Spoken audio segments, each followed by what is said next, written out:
Good evening, friends. I hope your new year is starting off well. The sources used to make this documentary will be placed in the description box below.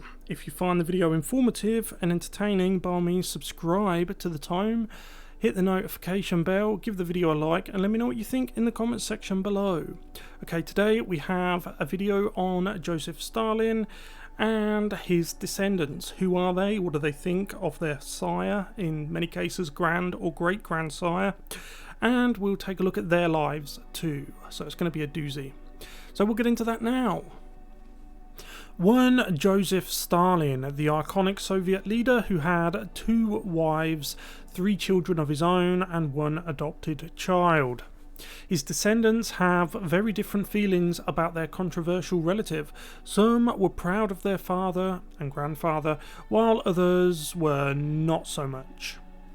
Joseph Dugashvili, that's Stalin's real name before he took his famous pseudonym, was very close, believe it or not, with his maternal mother. She surrounded him with love. She worked hard to provide for her son and wanted him actually to become a priest.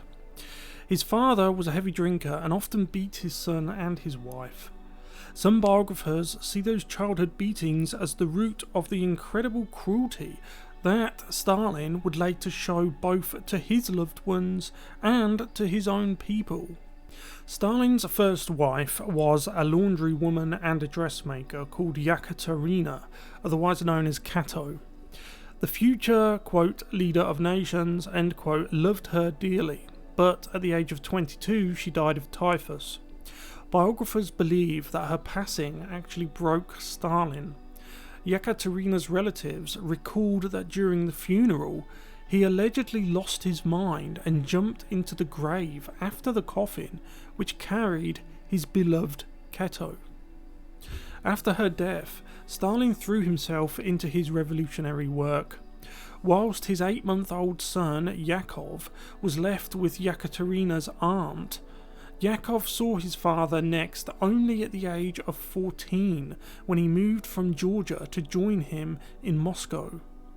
But they didn't really get along. Stalin already had a new family. He had married Nadizhda Aliyeva.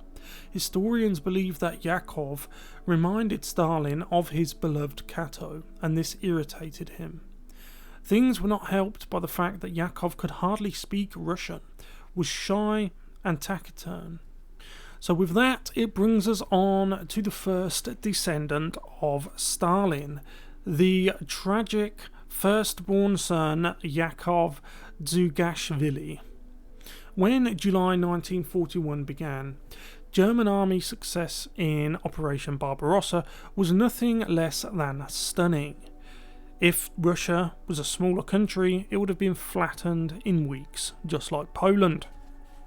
From the Baltic to the Black Seas, in 10 days, German troops had penetrated hundreds of miles into Soviet territory. Soviet leader Joseph Stalin repeated the quote-unquote no retreat order compounded this debacle, condemning one Soviet army after another to complete annihilation. One such disaster occurred on July 16th, 1941 at Smolensk, just 120 miles west of Moscow.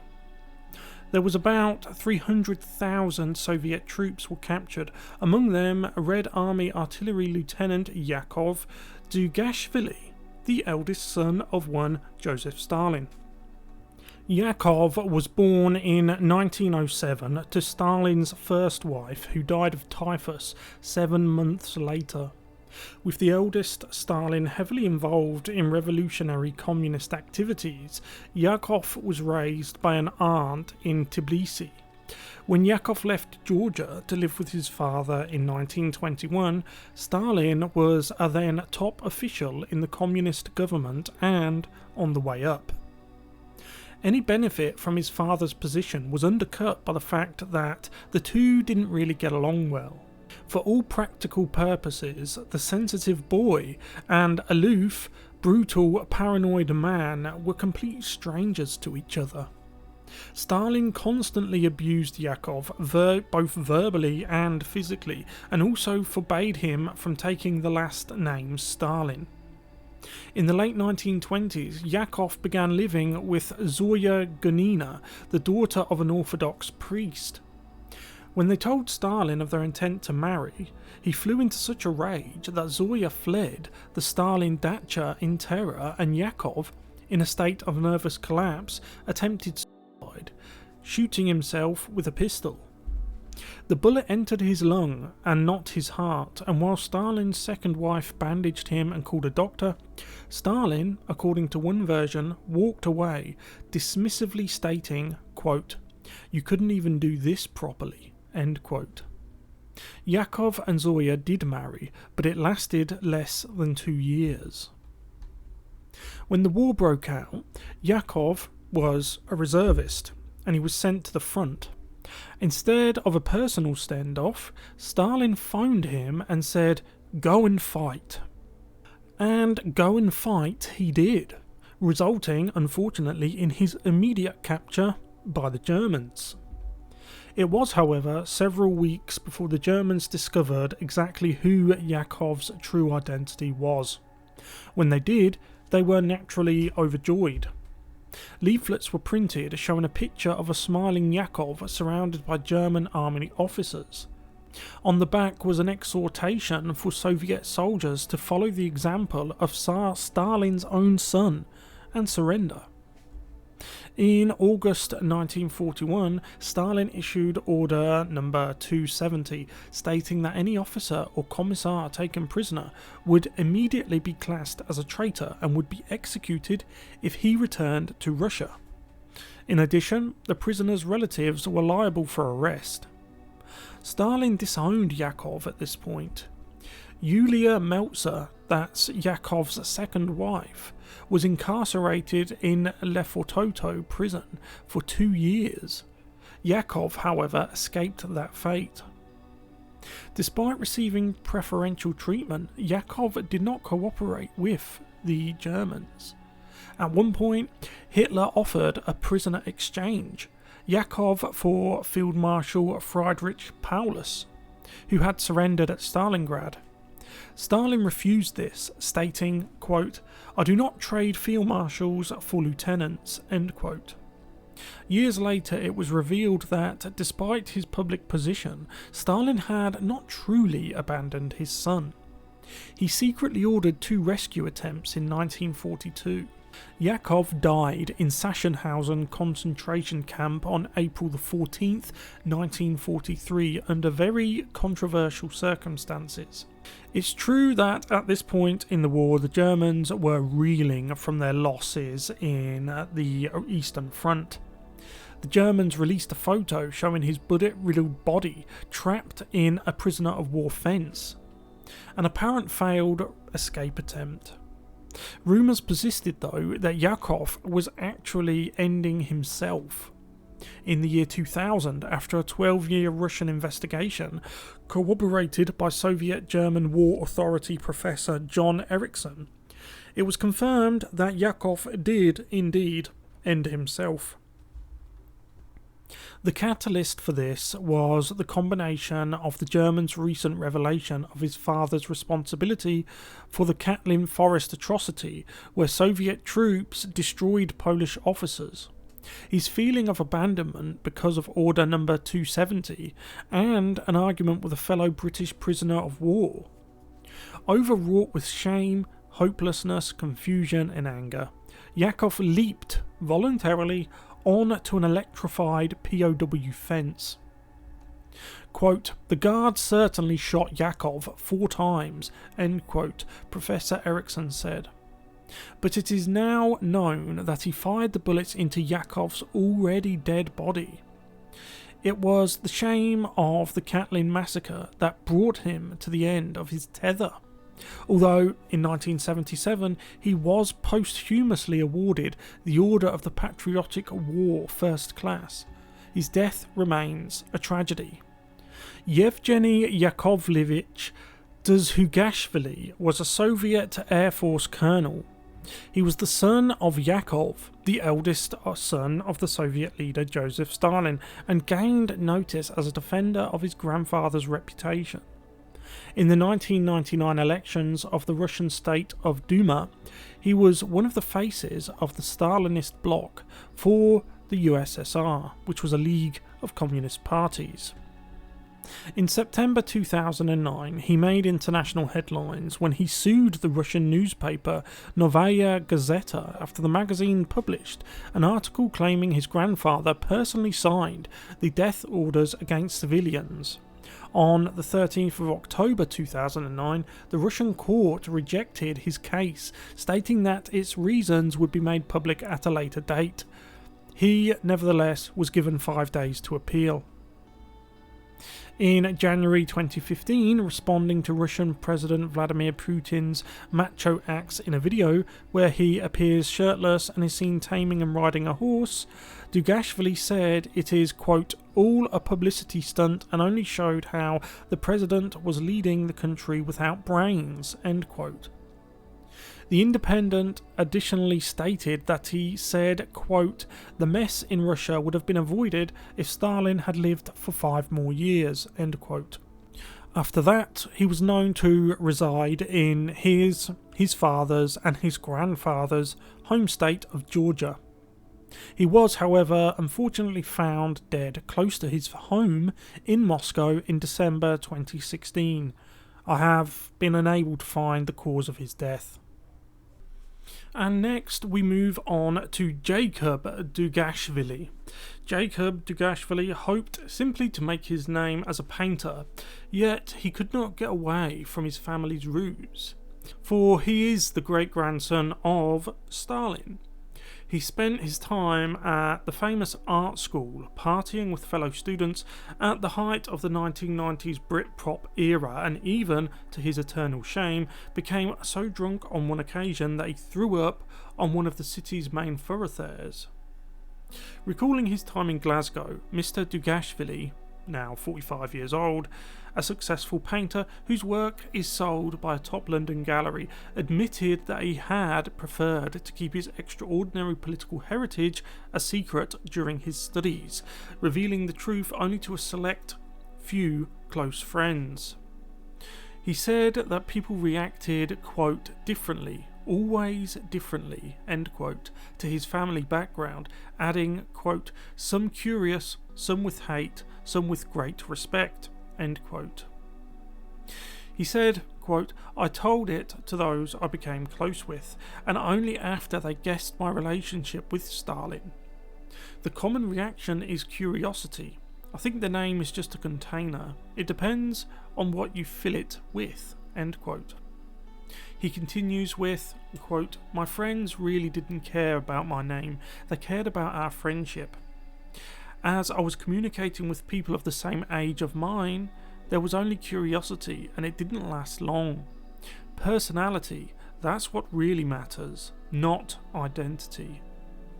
He continues, quote, at college, I was always just Georgian Jacob, and, in fact, by the end of my studies, I was Scottish Georgian Jacob, end quote. Mr. Dugashvili arrived in September 94 with a £6,000 grant from the authorities in his native Georgia and enrolled on the 3-year BA course in Fine Arts, Drawing and Painting.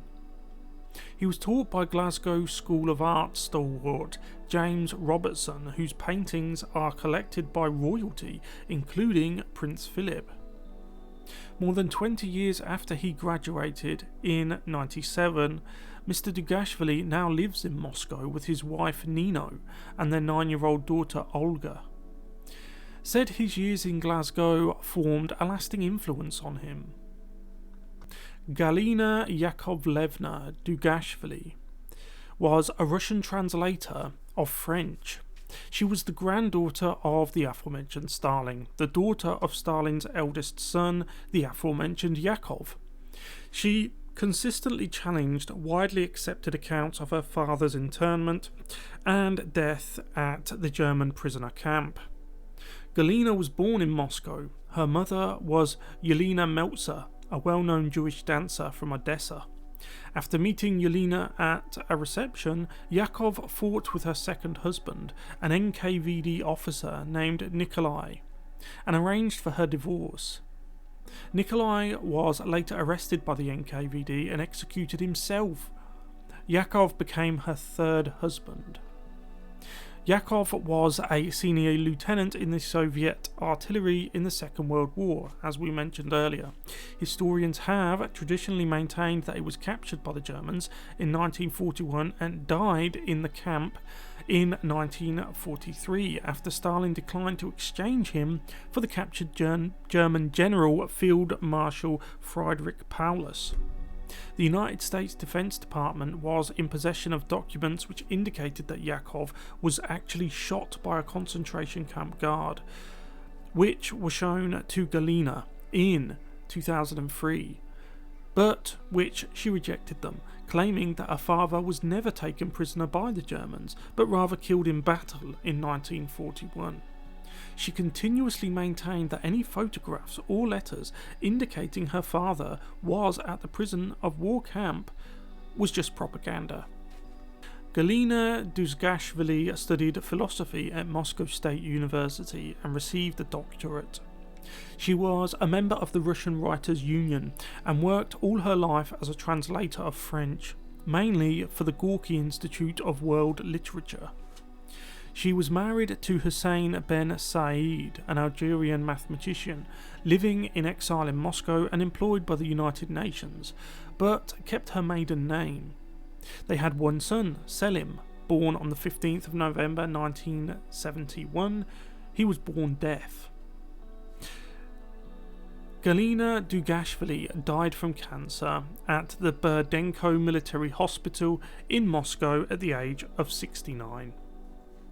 And next, I just want to apologise in advance for the way I pronounce this name, but it is at the limit of what I can actually pronounce with my English tongue. Her name is Svetlana Lozefovna Alilyeva. Sorry about that, really. Later known as Lana Peters, no surprise why she changed her name there, was the youngest child and only daughter of Soviet leader Joseph Stalin and his second wife, Nadizhda Alilyeva. In 1967, she caused an international furor when she defected to the United States and in 1978 became a naturalized citizen of the United States. From 1984 to 1986, she briefly returned to the Soviet Union and had her Soviet citizenship reinstated. She was Stalin's last surviving child. Svetlana was born on the 28th of February 1926. Her mother was interested in pursuing a professional career. Alexandra Bychokova was hired as a nanny to look after her, and her older brother Vasily, born 1921. She and Bokokova became quite close and remained friends for 30 years until Bokokova died in 1956. On the 9th of November 1932, Svetlana's mother unfortunately shot herself. To conceal this act, the children were told that she had died of periodontitis, a complication from appendicitis. It would be 10 years before they actually learned the truth of their mother's death. On the 15th of August 1942, Winston Churchill saw Svetlana in Stalin's private apartments at the Kremlin, describing her as, quote, a handsome, red-haired girl who kissed her father dutifully, end quote. Churchill says Stalin, quote, looked at me with a twinkle in his eye, as if, so I thought, to convey, you see, even we Bolsheviks have a family life, end quote. At the age of 16, Svetlana fell in love with Alexei Kapler, a Jewish Soviet filmmaker who was 38 years old. Her father vehemently disapproved of the relationship, and Kapler was sentenced to 5 years of exile in 1943 to Vorkuta and was then sentenced again in 1948 to 5 years in labour camps near Inter. After her father's death in 1953, Svetlana worked as a lecturer and translator in Moscow. Her training was in history and political thought, a subject she was forced to study by her father, although her true passion was literature and writing. In a 2010 interview, she was still alive in 2010. It's unbelievable, isn't it? In a 2010 interview, she stated that his refusal to let her study arts and his treatment of Kepler were the two times that Stalin, quote, broke my life, end quote, and that the latter loved her but was, quote, a very simple man, very rude, very cruel, end quote. When asked at a New York conference about whether she agreed with her father's rule, she said that she was disapproving of a lot of his decisions, but also noted that the responsibility for them also lay with the communist regime in general. In 1963, while in hospital for a tonsillectomy, Svetlana met Kunwar Brajesh Singh, an Indian communist visiting Moscow. The two fell in love. Singh was mild-mannered and well-educated, but gravely ill with bronchitis and emphysema. The romance grew deeper and stronger still while the couple were recuperating in Sochi near the Black Sea. Singh returned to Moscow in 1965 to work as a translator, but he and Svetlana were not allowed to marry. He died the following year in 1966. She was allowed to travel to India to take his ashes to his family to pour into the river Ganges. In an interview on 25th of April 1967, she referred to Singh as her husband and also stated that we're never allowed to officially marry. On the 9th of March 1967, Svetlana approached the United States Embassy in New Delhi after she stated her desire to defect in writing. The United States Ambassador, Chester Bowles, offered her political asylum and a new life in the United States. At about 9 o'clock p.m. in India, 11 in the morning Washington time, I said, quote, I have a person here who states she's Stalin's daughter, and we believe she's genuine. Unless you instruct me to the contrary, I'm putting her on the 1 a.m. plane for Rome, where we can stop and think this thing through. I'm not giving her any commitment that she can come to the United States. I'm only enabling her to leave India, and we will see to some part of the world, the United States or somewhere else, where she can settle in peace. If you disagree with this, let me know before midnight. No, end quote. No comment ever came from Washington. This is one advantage that non-career ambassadors have. They can go ahead and do unorthodox things without anybody objecting, where a real foreign service officer might not dare do it. We talked to her and said, point number 1, are you really sure that you want to leave home? You've got a daughter and a son there, and this is a big step to take. Have you really thought this through? You could go back to the Russian embassy right now. She was staying there in their dormitory, and simply go to sleep and forget about it. You can get up Wednesday morning and on to the Moscow as your schedule calls for. She said immediately, if this is your decision, I shall go to the press tonight and announce that A democratic India will not take me in. They had turned her down prior to her coming, and B, now democratic America refuses to take me in. Well, she didn't need to do it. I was just trying it on for size to be sure she thought she had thought it through. But she was very quick on this. This was a quote from Chester Bowles. Svetlana accepted. The Indian government feared condemnation by the Soviet Union, so she was immediately sent from India to Rome. Then, when the Qantas flight arrived in Rome, Svetlana immediately travelled farther to Geneva, Switzerland, where the government arranged her a tourist visa and accommodation for 6 weeks. She travelled to the United States, leaving her adult children in the USSR. Upon her arrival in New York in April 1967, she gave a press conference denouncing her father's legacy and the Soviet government in general. After living for several months in Mill Neck, Long Island under Secret Service protection, Svetlana moved to Princeton, New Jersey, where she lectured and wrote, later moving to Pennington. In her 2010 interview, she describes herself as, quote, quite happy here in Wisconsin, end quote. Her children, who were left behind in the Soviet Union, did not maintain contact with her. While Western sources saw a KGB hand behind this, Her children claimed that this was because of her complex character.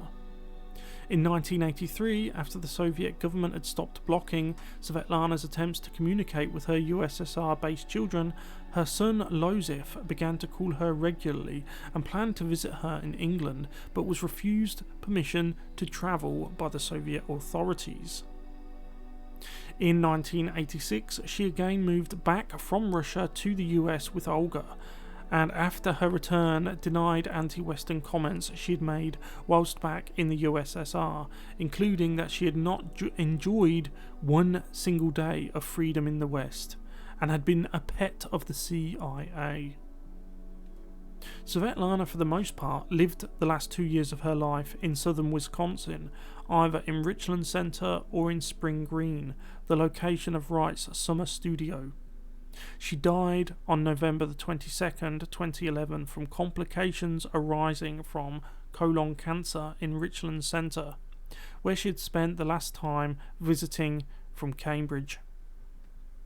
At the time of Svetlana's death, her youngest daughter Olga went by the name Cherise Evans and ran a fashion boutique in Portland, Oregon, of course. Yekaterina, a geologist, was living in Siberia's Kamchatka Peninsula studying a volcano. She lost her son. Her son, Joseph, a cardiologist, died in Russia in 2008.